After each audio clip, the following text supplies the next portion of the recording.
Would it be okay if it was you? You idiot. Attar did not reply. Or rather, he seemed to doubt what he had just heard. Huh? It seemed like something was wrong. Atari/emotion 0, the window of affection became ominously dark. And then. Atari/emotion? It has turned into an incomprehensible question mark. What? Although the status window remained the same, it became dim like a burnt-out light, making the values unreadable. Mr. Atari? Is something wrong?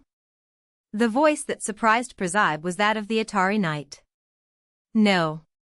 Atari waved his hand dismissively, not even looking his way. Step aside now. Because of his slight frown and command, the knight stiffened and retreated. My lady. Atari's voice brought Presepe out of her daze, and she hurriedly moved her lips. No, I didn't mean that, I wasn't trying to say that. I started to rave. I was surprised, I was really surprised, that's all. And, wait, what? Am I talking? Until now, her words had been limited to predetermined choices in the game. No matter how loud she tried to scream, it had no effect while playing. But now it's different. Suddenly Presepe grabbed the hem of her dress, held it tightly and then. Ma'am, what are you? Stay still. This is not about you. With a ripping sound, the worn fabric was torn apart. This was the case, the torn dress had not returned to its original shape. In the game, everything always goes back to normal, even when she cut off her hair, leaving it a mess, it grew back instantly, silver strands that gleamed mockingly in the wind. The clothes were no different, as they fixed themselves in a flash. But now. This doesn't make any sense. None of this. Ma'am, calm down, you seem to be in a state of great turmoil. Attar, who was silently observing her actions, tried to calm her down. It was like he still didn't know who she really was. To him, she was just a noble woman from a family. Since this was their first meeting, it made sense. Perhaps this was a relief. Anyway, you should go back now. If you allow me, I can accompany you. No. No, thank you. Do you want to accompany me?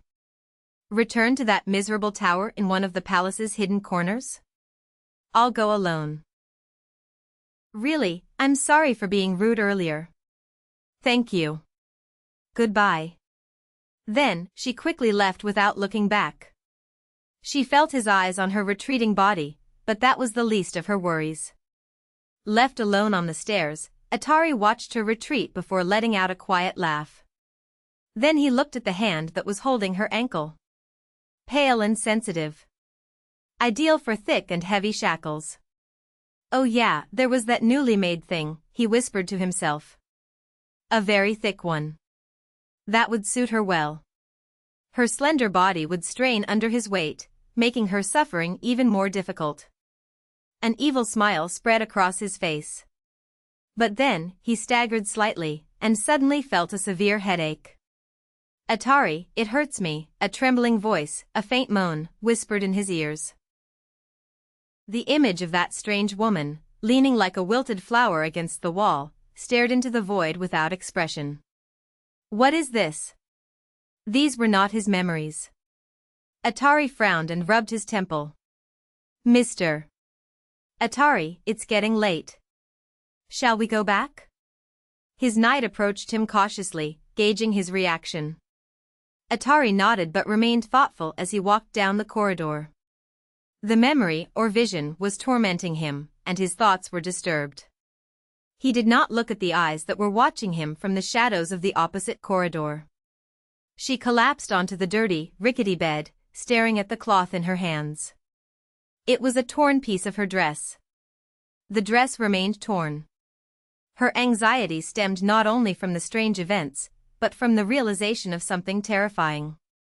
When I played the game in normal mode, before unlocking secret mode, I died countless times. She was beheaded, hanged, poisoned, and shot with arrows. Her deaths were as varied as her mistakes. Her affection levels, which started from 0, dropped to negative levels, leading to her undoing.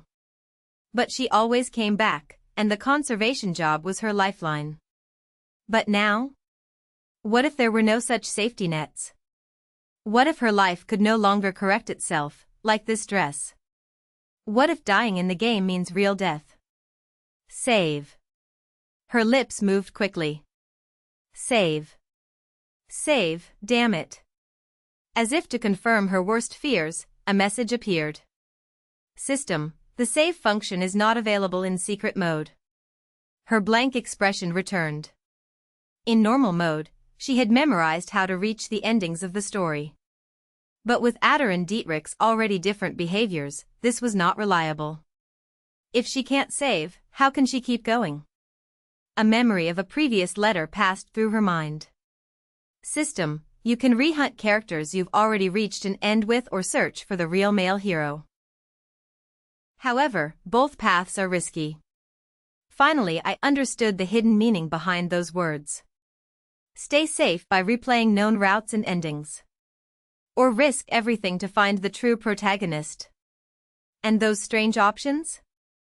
Of course, this game was being dubbed a bug-filled disaster even before you got into it. I encountered a lot of bugs, frozen screens that trap you in suspended time, dialogues, and even characters' faces that changed randomly.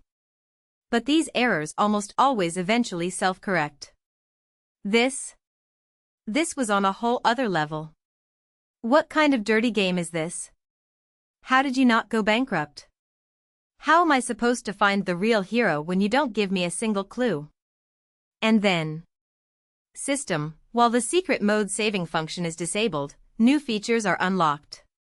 What? System, do you want to activate the new feature? The turbulent emotions in her eyes gave way to something new as an unfamiliar text appeared before her.